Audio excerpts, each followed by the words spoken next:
everyone, I am Dr. Georgina Conway.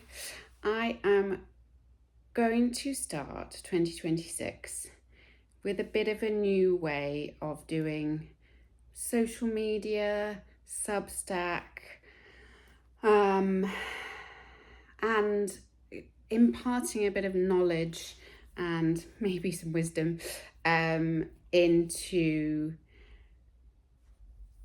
you guys who follow me and any new followers who might come along.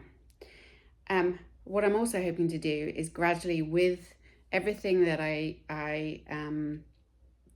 speak to you about and talk about here, and maybe even if people want to give me feedback as and when I go along and want to ask questions on social media, is as this goes along, almost create it to be the book that is in my head that wants to get written, but I haven't managed to sit down and write yet. So what I'm hoping to do is almost to structure this as everything I wanted to know about the thyroid when I started off with my own Hashimoto's, that I can then teach you and talk to you guys about, and then eventually write it down. So I think the best way to start off with is obviously to talk about me, who I am, how the Thyroid Clinic came to be. I will make mistakes. Probably won't edit them out.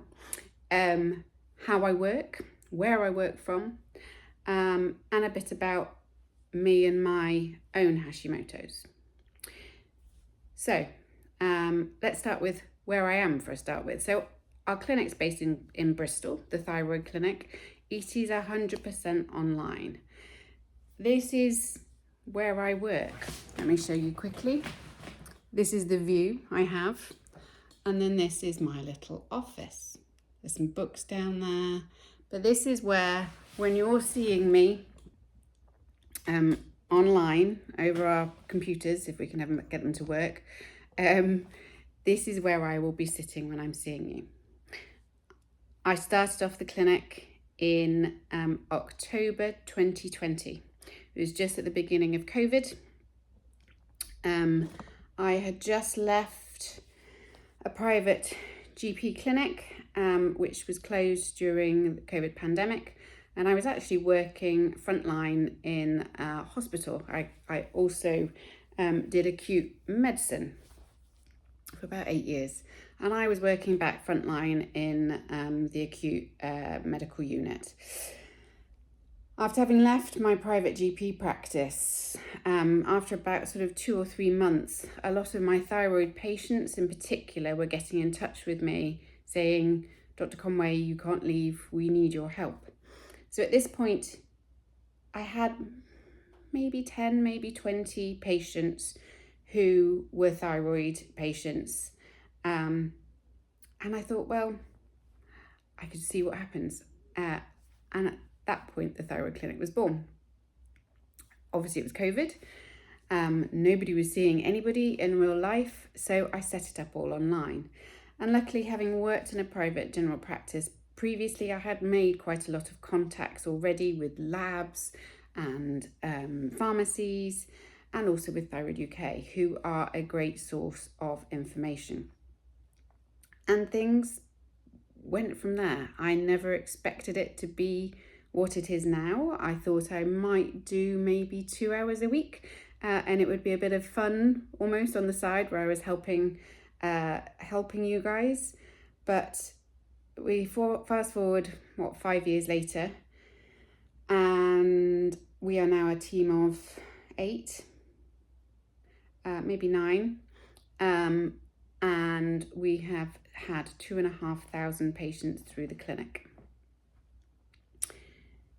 So that's the Thyroid Clinic. And we're also now the Thyroid Clinic Plus, because as well as managing thyroid conditions, we've also found that because hormones are the way they are, they all interconnect. And that will be something that I will continue to talk about as time goes on. But that interconnection means that for me and for my staff, we didn't feel we could just leave sex hormones or cortisol, because they all interact so heavily with the thyroid. We've also become an HRT specialist, we've become a testosterone specialist, we've become a nutrition team. We have a nutrition specialist working with us. So it is now the Thyroid Clinic Plus, but I probably will keep referring to it as the Thyroid Clinic. So why did I start it? In 2013, I had my third child. After that child, yes, I was a doctor, and yes, I had 3 children, but about 6 months after her birth, I was beyond tired. And I'm sure you all know how this feels if you have thyroid conditions.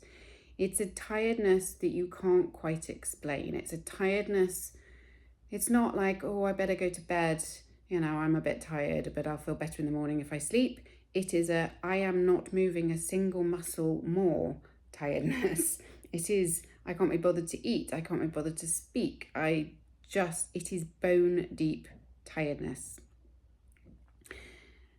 I had that. I went to my local doctors and said this to them, knowing also that I have a significant family history of thyroid issues. So my gran had it and my mum has it. So I always knew that it was likely. So GP tested TSH.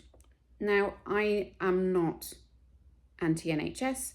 I'm not going to GP bash anything, because everybody does what they can with the best information that they have. And in the NHS, they need to work on populations. They need to work on what is best for the nation rather than individuals. And that's finances, of course. So the NHS, they tested TSH. As far as I remember, my TSH was something like 6. And at the time, if it wasn't above 10, you didn't get treated. So they tested it. They said, yeah, it's fine. Because of your family history, we will retest you yearly. At the time, I was seeing an amazing acupuncturist who now works with us quite a lot. Her name is Verity Allen. She works a lot in fertility now, mainly. But I was seeing her because of my postnatal fatigue. And she said, why don't you get some proper thyroid bloods done? So I did. At the time, I was broke. My 3 kids, turns out they're quite expensive children. So my dad, bless him, which will be something I'm sure will crop up again, my relationship with my dad.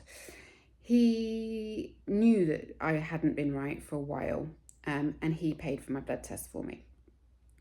I still remember that day getting my bloods back, and my TSH, I would imagine, I can't remember the exact numbers. I think my TSH was similar to what it had been in the NHS. But there were these stonkingly high antibodies, and both of them, both thyroid peroxidase and thyroglobulin antibodies, both indicate Hashimoto's. Thyroid peroxidase is the only one tested on the NHS. So you may have thyroglobulin antibodies alone, which will never be picked up. Anyway, I had both. I had both thyroid peroxidase and thyroglobulin, and they were stonkingly high. And I remember going and sitting quietly downstairs in our kitchen and just thinking, okay, this is good and this is bad. This is good because I know I'm not making this up anymore. I know that this is why I feel so awful, but also, oh gosh, I have Hashimoto's. I have a condition I'm going to have for the rest of my life. And it was quite a bittersweet moment, really. Then starts my journey of how on earth am I going to manage this? Knowing that the NHS weren't hugely happy, I armed myself with a pile of information that I found online. Who knows what we would do before the internet, hey, but there I was with all my pile of information, took myself off to my GP and said, look, this is what I find. These are my private blood tests. This is my pile of information. I'm a doctor. Please listen. This is what I want you to do. I'll take full responsibility if you want me to, but please can you prescribe me some low-dose levothyroxine? And luckily, they did. So I got myself on levothyroxine. It was not the magic cure, but it was a start, and I did begin to feel better.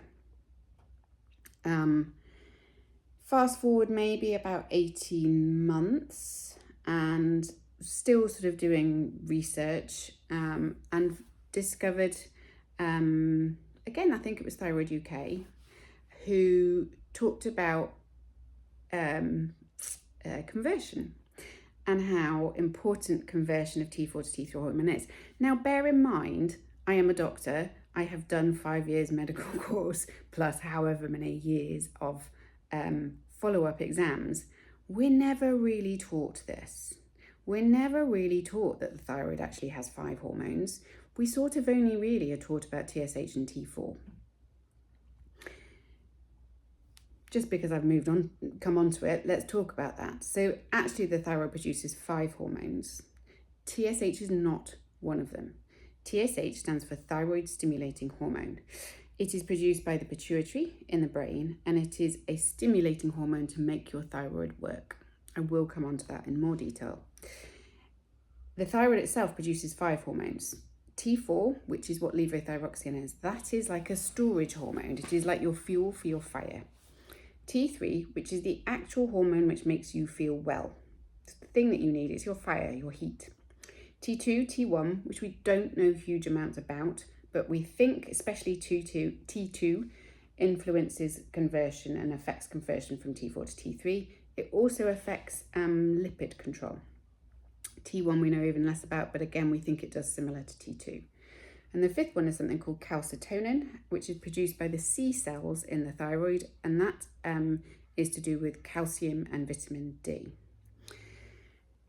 So, back to my story. I was reading about conversion and how important that is. So I redid my bloods and looked and could see that my T4, again, I'm making up numbers, I can't remember that far back, but T4 was okay, but my T3 was not as good as it should be. It was in the lower range. So let's say my T4 was 70% range, my T3 was about 30% range. So I looked up in the Thyroid UK how best to do that naturally. And at the time it was talking about selenium and zinc. So I found myself something called bioselenium, which is made by a company. It's by a company called Pharma Nord. It's a mixture of selenium and zinc at a really good mix. So it's 150 micrograms of selenium, I believe, and 15 milligrams of zinc. And that's a really good amount to take daily to help your thyroid to convert that T4 to T3. And that's because on every single part of the thyroid hormone synthesis, selenium and zinc are involved, either in production or as enzymes to help that conversion. So I started taking bioselenium, and that probably took about 3 or 4 months to start to feel a difference, but I did start to feel a difference, and quite a considerable difference actually to begin with. So that was how I was when I was working at the private GP practice. I was on a mixture of levothyroxine and bioselenium. So I started to impart that information to my patients, and with remarkable results, it has to be said. I remember one lady came to see me. She'd been trying to get pregnant for years. And I saw her levo. I think I probably adjusted it slightly, made it as optimal as I can, a word that will come up a lot, and told her to go and take this bioselenium. And she came back to me pregnant. It was extraordinary. Anyway, so I began to see real results. At the same time, this particular GP, private GP, saw a lot of American patients, and they were all coming to me on T3 and ARMA. And at the time, I remember being taught about ARMA thyroid. I remember being told it was this weird pig thing that was sort of what fell out of repute in the 1970s. It's funny how things stick when you look back. It's a random thing to really remember, but I do really remember it, and now it's become such a big part of my life. Anyway, They were all on these medications, and I couldn't believe how well they were. So I did start to do my own research into that. And again, realised that there were amazing results on these, but very, very little information. Fast forward then into COVID, that GP practice closes down, and we're back where we started, which is these patients going, Dr. Conway, we need you, the Thyroid Clinic starting. I still was on levothyroxine and bioselenium when I was started the Thyroid Clinic. Alongside all of my thyroid issues, and women who have thyroid issues will probably recognise this too, because of this interaction between hormones, sex hormones, and thyroid, women often have real problems with fertility, with periods, or with menopause. Tends to be they have one or the other, or out of three. So one of the three or two out of the three. So for me, I had terrible periods. I had terrible PMT to the extent where I became almost a different person for 7 to 10 days of the cycle. And that got worse after my 3 kids. I was absolutely loopy on any sort of contraception, really loopy, especially progesterone ones. So I once went on a progesterone-only pill. My husband found me crying in the bathroom in a corner because I thought the world was ending. But I got pregnant easily.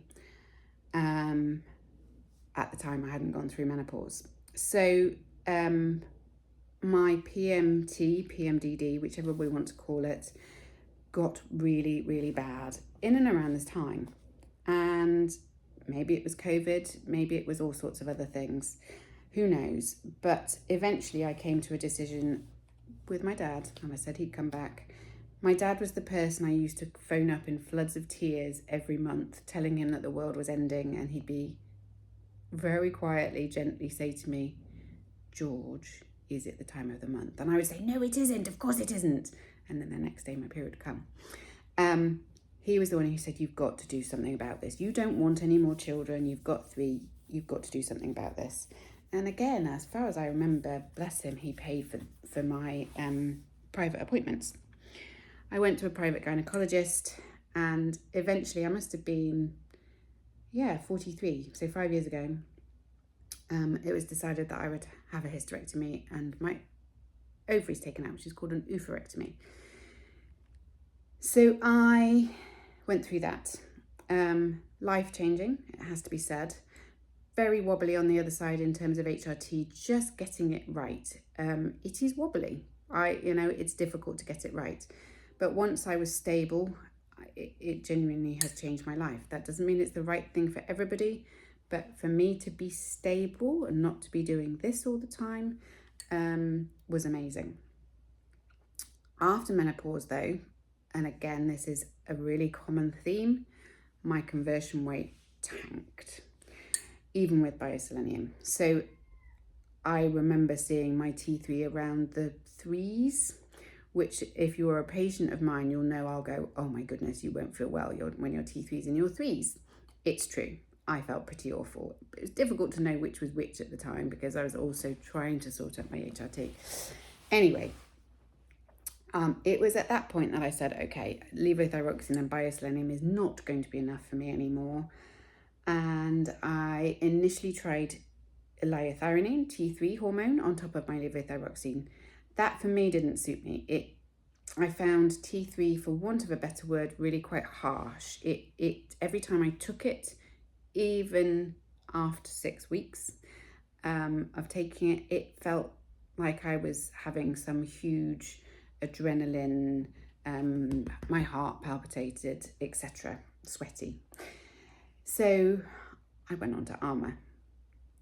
Armour Thyroid, for those of you that don't know, is this pig thyroid. It contains, definitely all 4 out of the 5 of your hormones. There is debate whether your thyroid hormones, there is debate whether it contains calcitonin as well. But it does contain T4 to T1. I went on that, and it was like my body breathed a huge sigh of relief. And things from then on just got better and better and better. Now, another thing that I often find myself saying in my practice is thyroid hormone is what's called a genomic hormone.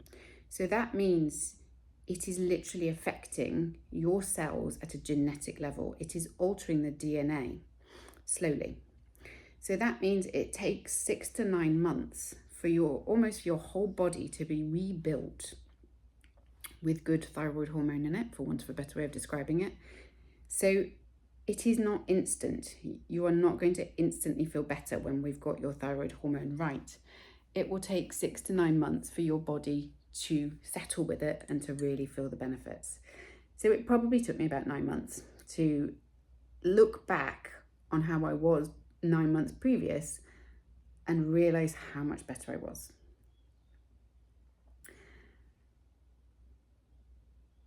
And that's where I've been. That's how the Thyroid Clinic came to be. That's my story. We could then add in that I've had something called Guillain-Barré over the last couple of years, completely unrelated to the thyroid, but has been quite a wobbly journey for me. Look up Guillain-Barré. I'm not going to talk about that on here. I was not as bad as a lot of people could be. But again, for those of you that have been with me a long time, you know that I had some time off when I had it about 2 years ago, and that it has been a very up and down journey. I suppose the reason I'm telling you this is that not only do I get Hashimoto's, thyroid, I also get what it's like to live with a long-standing disease and a long recovery. I am only really just recovered from my Guillain-Barré, and I think I'm almost 2 years exactly to the day since I was taken into hospital. So I know how it is. I know how it feels to recover and how frustrating it is. How you just sometimes feel like you can't possibly go on another day feeling like you feel. But it does get better with the right help. So I get it. I understand it all. I hope this gives you an understanding of me, of the clinic, and where we're at. I will now, subsequently, my aim is to do it possibly maybe shorter. We'll see how things go each week, but to do a little video every week with some next things to describe. So my plan is to do something like, okay, what does TSH do? What does T4 hormone do? What does the thyroid do? And to really give you a journal almost of the thyroid actions, how we treat it and how we manage it. I will see you next week.